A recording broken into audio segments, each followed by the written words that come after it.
Hello guys welcome back to my channel Bangla Business. तो आज के भिडियोटे डिसकास करब JENPAS UG exam. So ultimately JENPAS UG exam 2025 হচ্ছে এবং ডেটসও অ্যানাউন্স হয়ে গেছে। তোমরা সবাই মোটামুটি জেনে গেছো যারা এবছর ভাবছো এক্সাম দেবে। তো dates are announced in the website WBJEE ওয়েবসাইটে তোমরা যদি চলে যাও তো সেখানেই তোমরা ডেটস গুলো দেখতে পাবে যে কবে থেকে ফর্ম ফিল আপ শুরু হচ্ছে।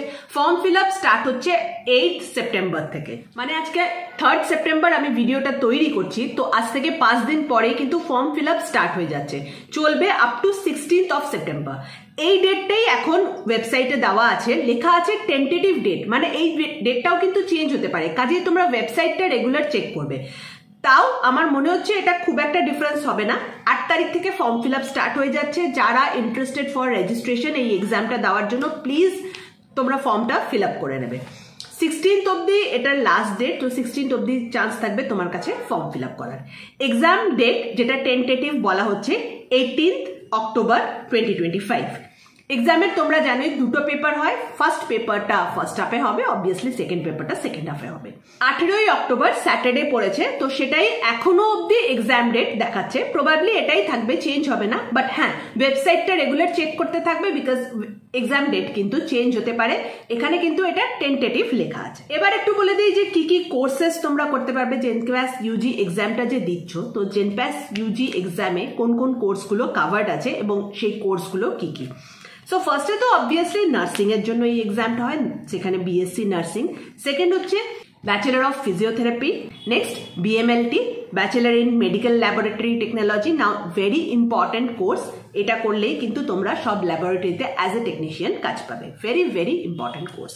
Next BSc critical care and BSc ওটি টেকনোলজি। প্রত্যেকটা কোর্সই কিন্তু প্রচন্ড ভালো আর এখানে জব পাওয়ার প্রবাবিলিটিও কিন্তু অনেকটাই high. Next BPT bachelor of perfusion technology, bachelor of physician assistant, এখানে ডক্টরকে অ্যাসিস্ট করতে হবে, সেটা সার্জারির জন্য হতে পারে, সেটা ওপিডির জন্য হতে পারে, এই কোর্সটাও তোমরা করতে পারো। তারপরে বিএসসি মেডিকেল মাইক্রোবায়োলজি, এমনি যে মাইক্রোবায়োলজি যে তোমরা বিএসসি করছো দ্যাট ইজ মাইক্রোবায়োলজি, আর এখানে কিন্তু মেডিকেল মাইক্রোবায়োলজিতেও বিএসসি অফার করা হচ্ছে। So this is like more into professional course. তো মাইক্রোবায়োলজি নিয়ে যারা কেরিয়ার তৈরি করছো ভাবছো তাদেরকে আমি সাজেস্ট করবো go for this medical microbiology course. This is a very good course, আর এখান থেকে কিন্তু তোমরা ডাইরেক্ট মেডিকেল মাইক্রোবায়োলজিতে কাজ করার সুযোগ পেয়ে যাবে। নেক্সট হচ্ছে বিভিএসও, অনেকেই তোমরা অপটোমেট্রি কোর্স নিয়ে জিজ্ঞেস করো, তো সেটাই বিভিএস হচ্ছে bachelor of vision sciences and optometry. এই কোর্সটা করতে হবে তোমরা যদি অপটোমেট্রিস্ট হতে চাও দেন, ঠিক আছে। তারপরে BHA bachelor of hospital administration, এটা ওই like BBA in hospital management ওরকমই, এটা নিয়ে ডিটেলসে পরে ডিসকাস করবো, ঠিক আছে। তারপর হচ্ছে BOT bachelor in occupational therapy, then bachelor in radiology and imaging, bachelor in respiratory therapy. Lastly আরেকটা কোর্স আছে that is BSc CSIC central sterilisation and infection control. এটা কিন্তু হসপিটালের ভেতরেই যে ইনফেকশন কন্ট্রোল ইউনিট থাকে সেখানে কাজ করার। এই প্রত্যেকটা কোর্সই কিন্তু রিলেটেড উইথ হসপিটাল। এই প্রত্যেকটা কোর্স করেই কিন্তু তুমি আলটিমেটলি হসপিটালে কাজ পাবে। এই প্রত্যেকটা কোর্সের ডিটেলসে যদি তোমরা ভিডিও চাও তাহলে একটুখানি ডেসক্রিপশন বক্সে লিখে দেবে, তাহলে প্রত্যেকটা কোর্স নিয়ে আমি ডিটেলসে ভিডিও বানিয়ে দেবো। আর আরেকটা জিনিসও বলে দিই যে এর মধ্যে থেকে কোন কোর্সটা তোমার জন্য বেস্ট হবে সেটা চুজ করতে যদি প্রবলেম হচ্ছে, যদি কনফিউশনে আছো, তাহলে আমি সাজেস্ট করবো তোমরা আমার কাছে কেরিয়ার কাউন্সিলিং সেশন নাও। সেই কেরিয়ার কাউন্সিলিং সেশনে তোমার ইন্টারেস্ট প্লাস তোমার এলিজিবিলিটি সবকিছু জেনে আমি কিন্তু তোমাদেরকে সাজেস্ট করতে পারবো যে তোমাদের ফিউচার ক্যারিয়ারের জন্য কোন কোর্সটা বেস্ট হবে। সো এবার চলে আসি এক্সামের ব্যাপারে। তোমাদের কাছে বেশ খানিকটা প্রায় একটা মাস মতো টাইম আছে কিন্তু আবার রিভাইজ করে নেওয়া। অলরেডি তোমরা পড়াশোনা করে নিয়েছো, জিনিসটা জানোই, সো জাস্ট রিভাইজ। এই এক মাস খুব ইম্পর্টেন্ট, ভালো করে রিভিশন করো যাতে তোমাদের র্যাঙ্কটা ভালো হয়। আরেকটা ইম্পর্টেন্ট জিনিস আমি বলবো, অনেকে হয়তো প্ল্যান করোনি যে জেনপ্যাস ইউজি দেবে, তাদের জন্য কিন্তু এটা একটা গোল্ডেন অপরচুনিটি। যারা মনে করছো যেরকম বিএইচএ, যেটা নিয়ে আমি আগে বললাম যে কথা বলবো, BHA bachelor in hospital administration, যারা এই কোর্সটা করতে চাইছো, তোমরা BBA in health care management কোর্সও করতে পারো, একই কোর্স, বাট সেখানে কিন্তু অনেকটা অ্যাডমিশন ফিজ লাগবে। whereas যদি তুমি BHA তে এনরোল করো থ্রু জেনপ্যাস ইউজি, এই ফিজটা কিন্তু অনেকটা কম লাগবে। তো সেখানে আমি তো সাজেস্ট করব যারা BBA health care management, hospital administration এই ধরনের কোর্স করতে চাইছো, প্রত্যেকে জেনপ্যাস ইউজিতে অ্যাপিয়ার করো, যাতে তোমরা BHA কোর্সটা অনেক কম খরচে করতে পারো।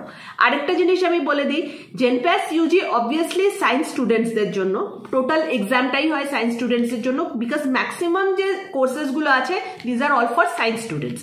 বাট BHA এর জন্য কিন্তু তোমাদের অনলি একটা এক্সাম দিতে হয়। এখানে পেপার 1 পেপার 2 দুটো এক্সাম হয়। BHA যারা করতে চাইছো তাদের অনলি পেপার 2 দিতে হয়। আর পেপার 2তে কিন্তু সায়েন্স রিলেটেড খুব একটা কিছু থাকে না। It is for arts student as well as for commerce students. যে কোনো স্টুডেন্ট কিন্তু এই এক্সামটা দিতে পারে। So this is very important for all students out there. GenPass UG is not only for science students, GenPass UG is not only for nursing. এটা কিন্তু total health care ইন্ডাস্ট্রিটাতে এন্ট্রি করার একটা টিকিট।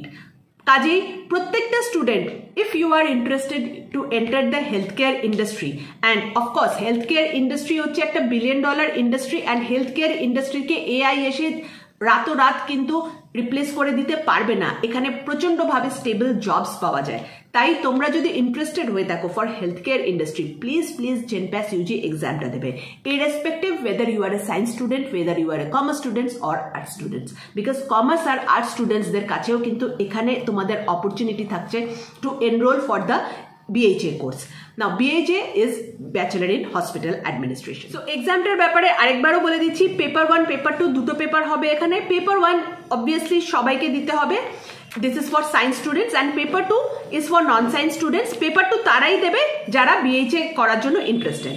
অবভিয়াসলি তুমি যদি science student হও, তুমি মনে করছো যে আমি BHA করতে পারি, অথবা আমি নার্সিং, ক্রিটিক্যাল কেয়ার টেকনোলজি যেটাতে আমি চান্স পাবো সেটাই করছো, সেরকম যদি হয়ে থাকে তাহলে পেপার 1 পেপার 2 দুটোই তুমি দেবে।